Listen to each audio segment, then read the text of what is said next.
우리 모두는 사랑하고 또 사랑을 받으며 살아갑니다. 사람이기 때문입니다.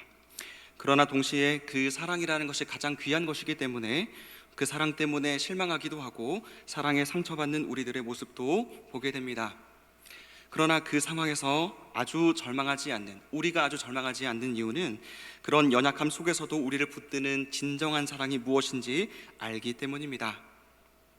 모든 조건을 무효화하고 모든 죄를 짊어지고 모든 연약함을 끌어안으신 하나님의 궁극의 사랑을 경험했기 때문입니다. 그럼에도 그 사랑에서 멀어져 있는 우리들, 확신 가운데 거하지 못하는 우리들에게 이 말씀 통하여 그 사랑 마음에 부어주시기를 기도합니다. 이제 에베소서 1장을 마치고 2장으로 넘어왔는데요, 이 1장이 하나님께서 원대한 계획 가운데 우리를 구원하신 그 구원을 웅장하게 보여줬다면 2장은 그 구원을 받는 우리의 과거, 현재, 미래의 변화를 더 선명히 구별해서 이야기를 해줍니다. 1장부터 하나님의 은혜가 얼마나 풍성한지 강조했던 바울은 이제 그 은혜가 우리에게 역사하여 이루어내는 놀라운 변화를 말하기 위해서 변화되기 이전에 우리의 비참했던 상태를 먼저 이야기합니다.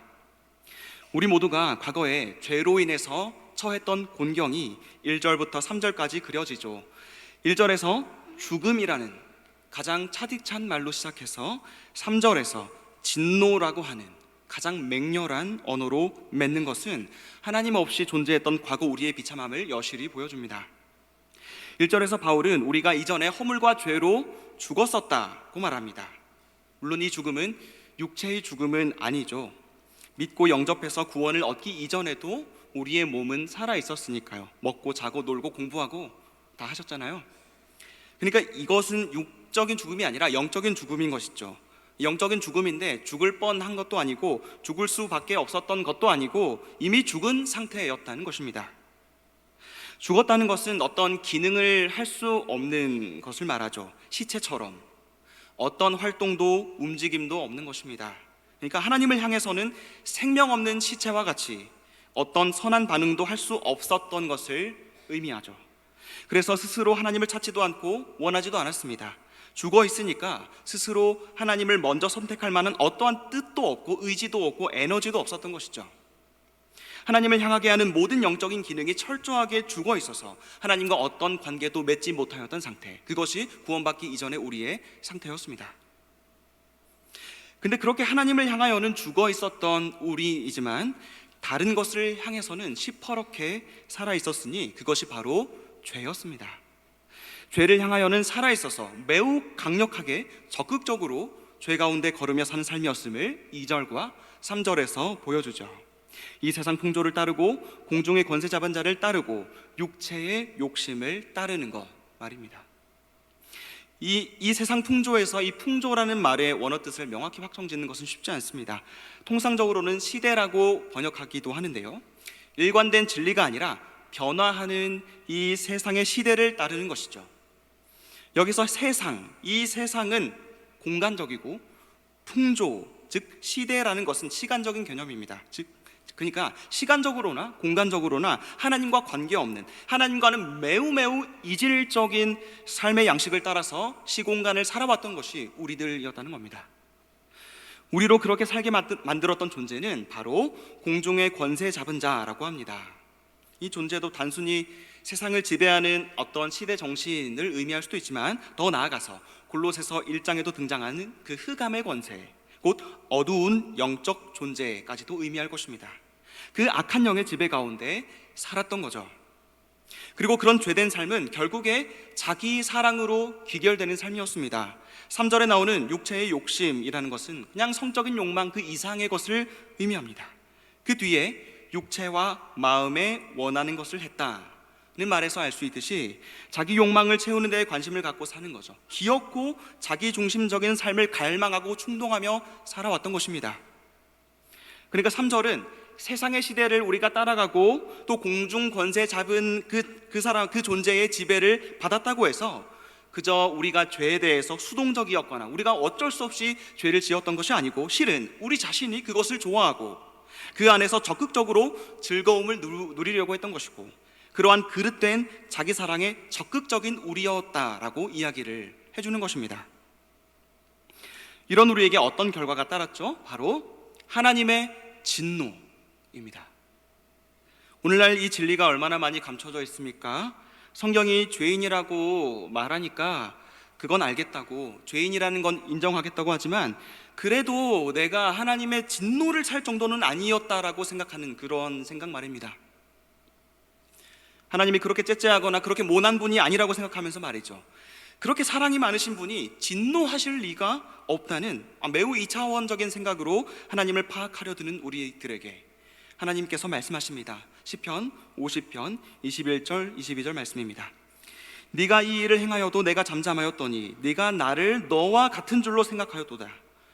그러나 내가 너를 책망하여 내 죄를 내 눈앞에 낱낱이 드러내리라 하시는도다. 하나님을 잊어버린 너희여, 이제 이를 생각하라. 그렇지 아니하면 내가 너희를 찢으리니 건질 자 없으리라. 사랑이 많으시니까 진노하실 리가 없다거나, 당장의 심판이 임하지 않고 모든 것이 평온하고 잠잠하니까 역시 하나님이 뭐든지 다 받아주시는, 봐주시는, 잘 넘어가시는 하나님이라고 생각하는 그런 신이라서 그나마 우리 하나님을 괜찮은 신이라고 생각하는 사람들에게 하나님은 네가 나를 너와 같이 생각하는도다 라고 분명하게 말씀하십니다. 우리 죄 인정하긴 하는데 우리 죄가 하나님의 진노를 받을 정도는 아니라고 생각하는 것은 결국에는 십자가를 모독하게 되는 것입니다. 십자가를 심히 욕되게 만드는 것이에요. 왜죠? 그리스도께서 십자가에 달리신 이유가 바로 하나님의 무시무시한 진노를 단번에 받으시기 위함이었기 때문입니다.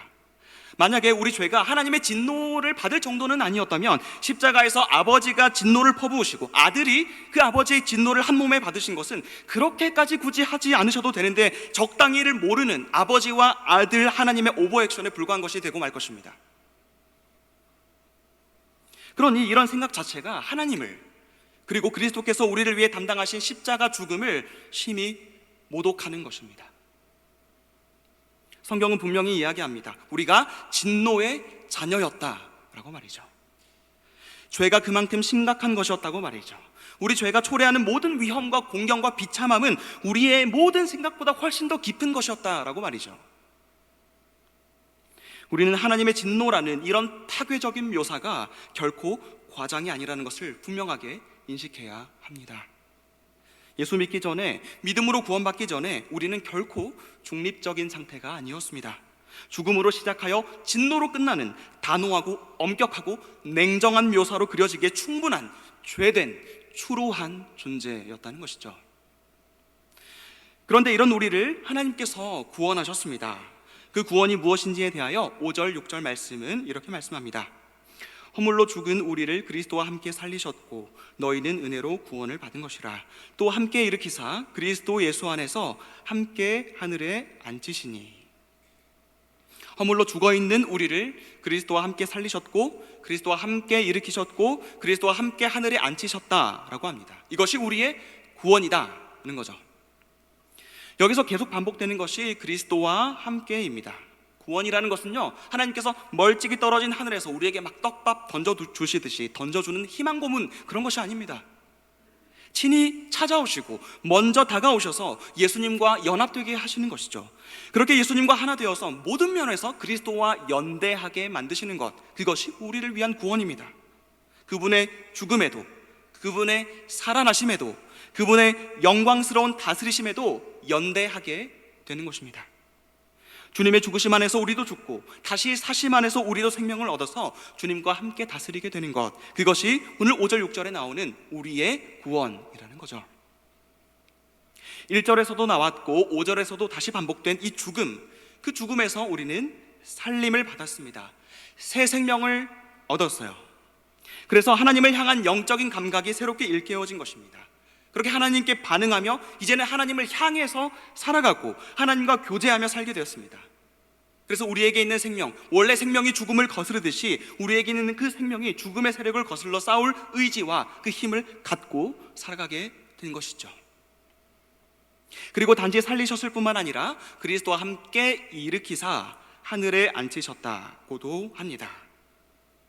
이것은 우리의 위치에 어떤 변화가 있게 됐다는 것을 분명히 암시합니다. 물론 우리가 구원받으면 당장에 하늘로 뿅 솟는 것은 아니죠. 그런 뜻이라기보다는 우리 존재가 이 땅에 소속되지 않고 하늘에 소속이 됐다는 것으로 이해할 수 있습니다.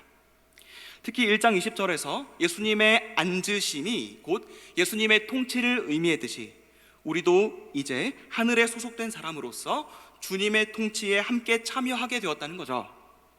이전에 우리가 이 세상 시대와 공중 권세 잡은 자의 다스림을 받았다면 이제는 주님의 다스림에 참여해서 우리가 그것들을 다스려 나가야 할 위치에 있게 되었다는 거죠.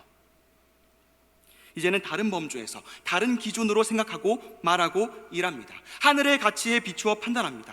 과거에는 하나님과 상관없던 그런 하나님이 보지한 것처럼 그렇게 살았던 우리들의 모습들이 이제는 하나님의 주권이 충만한 시공간으로서의 세상으로 세상을 다르게 보며 살 수 있게 됐다는 것이죠. 모든 악의 세력보다 우월하고 강력하신 주님의 권세와 우리의 삶이 역동적으로 연결이 되는 새롭고 독특한 지위를 갖고 살게 된 겁니다. 하늘과 잇대어져서 주님의 통치를 우리도 함께 수행하며 이 땅을 사는 것이죠. 하늘에 계신 주님께서 영으로 우리와 함께 하셔서 자신의 임재와 또 자신의 권세를 우리를 통해서 확장해 나가시는 것입니다. 이렇게 우리는 죽음에서 생명으로 세상의 다스림을 받았던 자리에서 다스리는 자리로 하나님의 진노 아래에서 하나님의 아들과 함께 앉는 영광으로 옮기게 된 것이 우리에게 허락된 복된 구원입니다. 우리는 이 구원이 하나님으로부터 왔다는 사실을 너무나 잘 알고 있습니다. 죽음과 진노 가운데 있는 우리를 위한 은혜로운 해결책을 아무리 강조해도 지나치지 않다는 사실을 4절 말씀을 통해서 알 수 있죠. 4절 말씀 읽겠습니다. 긍휼이 풍성하신 하나님이 우리를 사랑하신 그 큰 사랑을 인하여. 한글 성경에는 나오지 않지만 원문은 그러나로 시작합니다. 진노하심으로, 하나님의 진노로 모든 상황이 종료되는 것 같은 그 시점에 예상치 못한 하나님의 긍휼과 하나님의 사랑이 갑자기 개입하여 일순간에 모든 것을 역전시켜 놓은 것입니다. 어떠한 죄도, 어떠한 악도, 죽음도, 진노도 하나님의 사랑이 개입하자 그 은혜의 경이로움에 자리를 내주게 된 것이죠. 하나님은 우리를 살리셔야 할 어떤 의무가 있으시거나 마지못해서 어쩔 수 없이 살리신 것이 아닙니다. 그렇다고 우리가 사랑을 받을 만한 어떤 조건과 매력이 있어서 그렇게 하신 것도 아닙니다. 그저 하나님의 사랑이 압도적으로 크기 때문에 그 아들 예수님을 주셨고 예수님과 함께 죽고 함께 사는 영광을 우리로 누리게 하신 것입니다. 이 하나님의 사랑이 얼마나 적극적인지 이 4절 말씀은 분명히 강조하고 있습니다. 그냥 하나님의 큰 사랑이라고 해도 될 것을 우리를 사랑하시는 그 큰 사랑, 하나님의 큰 사랑은 다른 이유가 아니라 우리를 그렇게 사랑하시고자 하는 능동적인 하나님의 의지, 뜻 때문입니다. 긍휼이 너무나도 풍성하셔서 그 하나님의 열렬한 사랑 때문에 바로 그렇게 하셨다는 거죠. 그래서 바울은 디도서 3장 4절 5절에서 다음과 같이 말했습니다. 우리 구주 하나님의 자비와 사람 사랑하심이 나타날 때에 우리를 구원하시되 우리가 행한 바 의로운 행위로 말미암지 않고 오직 그의 긍휼하심을 따라 중생의 씻음과 성령의 새롭게 하심으로 하셨나니. 오직 하나님의 긍휼이 풍성하다는 것, 그 사랑이 너무도 크다는 것으로 우리의 모든 자랑도, 우리의 모든 의심도 진정되고 우리의 죄도, 우리의 죽음도 평정되는 것입니다. 너무나도 과분한 사랑 덕분에 말입니다. 어쩌면 우리의 모든 모임도, 우리의 모든 사역도 단 한 가지 목표가 있다고 한다면 바로 이 하나님의 사랑을 알고 경험하는 일일 것입니다. 그리고 그 사랑을 확신하는 일일 것입니다. 하나님은 우리를 사랑하십니다. 하나님은 여러분을 사랑하십니다. 풍성한 사랑으로, 변하지 않는 사랑으로 말이죠. 근데 우리는 얼마나 자주 그 사랑을 깊이 누리지 못하는지 모릅니다. 우리가 하나님의 사랑을 받을 자격이 있다고 생각하는 것도 너무나 큰 오류이지만 우리의 어떤 결점들 때문에 하나님의 사랑이 비집고 들어올 자리가 없다고 생각하는 것 또한 하나님과의 관계를 얼마나 망가뜨리는지 모릅니다. 저도 하나님의 그 사랑의 크기를 생각하면 자주 그런 엄청난 사랑이 나 같은 자에게 주어질 리가 없다고 생각하곤 했습니다. 그런 사랑은, 그 무한한 사랑은 한 차원 더 높은 부류에게나 주어질 거라고 말이죠. 사도 바울이나 어거스티나 칼빈이나 스펄전이나 이런 사람들 말입니다. 그런 사람들은 하나님의 사랑의 중심 그룹에 속해 있고, 저 같은 사람은 그저 하나님 사랑의 변두리쯤이나 있을 것이다라고 생각을 했었습니다. 우리는 분명히 하나님의 진노를 원하지 않습니다. 따라서 지옥을 원하지도 않죠. 그러나 신앙생활을 하면 할수록 나 같은 사람이 천국의 일원이 된다는 사실도 너무나도 수치스럽고 부끄러운 일이라는 생각이 들 때가 찾아온다는 것이죠. 지옥은 무섭고 싫지만 그렇다고 천국에 있는 것, 그것이 어딘가 모르게 자격 없는 내가 들어가 앉아있기에 민망할지도 모른다는 생각이 드는 것입니다. 그러나 하나님께서 분명히 말씀하십니다. 그러한 우리라 할지라도, 그런 나라도 사랑하신다고 말이죠. 우리 모두가 헌신하지 않아도, 우리 모두가 목회자가 되지 않아도, 우리 모두가 위대한 선교자가 되지 않아도, 순교자가 되지 않아도, 내가 사랑이 없어도, 그 사랑이 부족해도 말입니다. 우리 모든 관계에서, 우리가 하는 모든 수많은 일들에서 번번이 실패하더라도 말입니다. 그러한 우리를 하나님께서 사랑하십니다. 하나님이 그러기로 정하셨습니다. 그리고 그 사랑 이미 십자가 위에서 다 완성하셨습니다. 끝났다는 거죠. 그래서 그 사랑 흔들 존재 아무도 없음을 분명하게 말씀합니다. 사랑을 도무지 믿지 않는 이 세대 가운데 하나님은 분명히 말씀합니다. 지금 바로 너에게 필요한 사랑이 이것이다. 사랑을 따라서, 사랑을 쫓아다니며 죄악된 길도 서슴지 않다가 세상의 모든 사랑에 실망한 우리들의 공허함을 주님은 잘 아십니다. 사랑 없이 방황하는 우리의 눈동자에 어려있는 그 불안함을 하나님은 다 아십니다.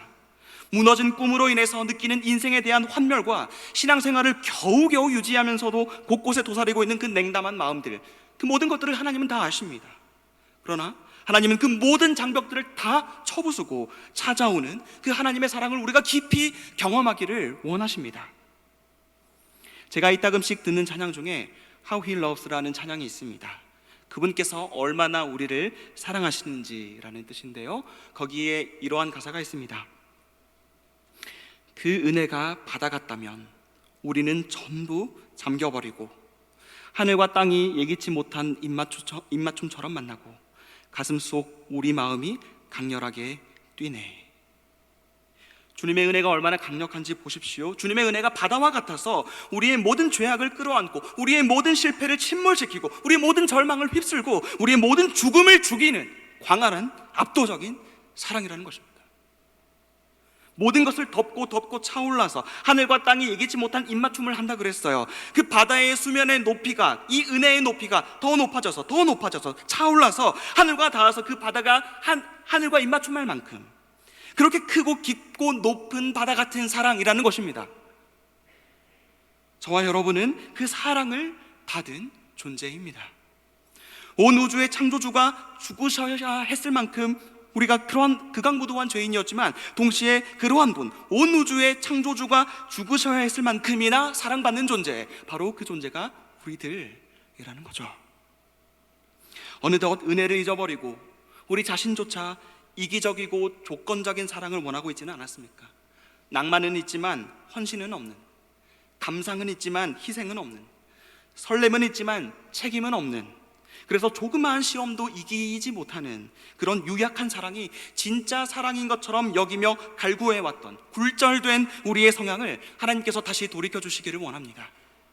그러한 우리에게 소소한 시험거리와 사소한 실패 정도가 아니라 죽음보다 강해서 우리 죽음을 압도하고 이기신 사랑, 아들의 희생과 헌신으로 영원토록 우리를 책임지시는 그 크신 사랑 보라고, 경험하라고 우리를 부르시는 그 하나님의 부르심에 믿음으로 응답하시고 그 사랑에 항복하며 그 사랑을 확신하며 사는 모든 성도님들이 되시기를 주님의 이름으로 축원합니다. 시간 함께 말씀을 기억하며 찬양했으면 좋겠습니다.